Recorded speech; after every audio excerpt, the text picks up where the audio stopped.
കർക്കിടകവാവിൽ തൃക്കണ്ണാട് ത്രയംബകേശ്വര ക്ഷേത്രത്തിൽ ആയിരങ്ങൾ പിതൃതർപ്പണം നടത്തി.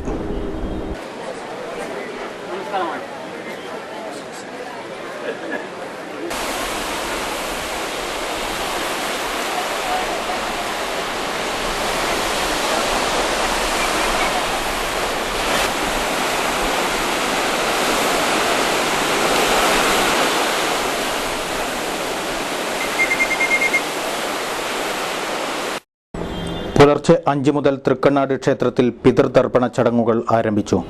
ആയിരങ്ങളെത്തിയാണ് തങ്ങളുടെ ഉറ്റവർക്കായുള്ള ശേഷക്രിയ നിർവഹിച്ചത്. ജില്ലയിൽ ബലിതർപ്പണം നടത്തുന്ന ഏക ക്ഷേത്രമാണ് തൃക്കണ്ണാട് എന്നതിനാൽ വൻ തിരക്കായിരുന്നു ക്ഷേത്രത്തിൽ. തിരക്ക് നിയന്ത്രിക്കാൻ പ്രത്യേക കൗണ്ടറുകൾ ക്ഷേത്രഭാരവാഹികൾ തയ്യാറാക്കിയിരുന്നു. മുളകെട്ടി വരയും പന്തലുമുണ്ടാക്കിയാണ് തിരക്ക് നിയന്ത്രിച്ച് പിതൃതർപ്പണ പൂജയ്ക്കായുള്ള സൗകര്യമൊരുക്കിയത്. ജനത്തിരക്ക് നിയന്ത്രിക്കാൻ ക്ഷേത്രത്തിനകത്തും പുറത്തും പിണ്ടമൊഴുക്കൽ ചടങ്ങ് നടക്കുന്ന തൃക്കണ്ണാട് കടപ്പുറത്തും പ്രത്യേകം പോലീസിനെ വിന്യസിപ്പിച്ചിരുന്നു. ജില്ലയിൽ നിന്നും തലപ്പാടി, സുള്യ അതിർത്തി പ്രദേശങ്ങളിൽ നിന്നും ആയിരങ്ങളാണ് ബലിയിടൽ ചടങ്ങിനായി തൃക്കണ്ണാട് എത്തിയത്.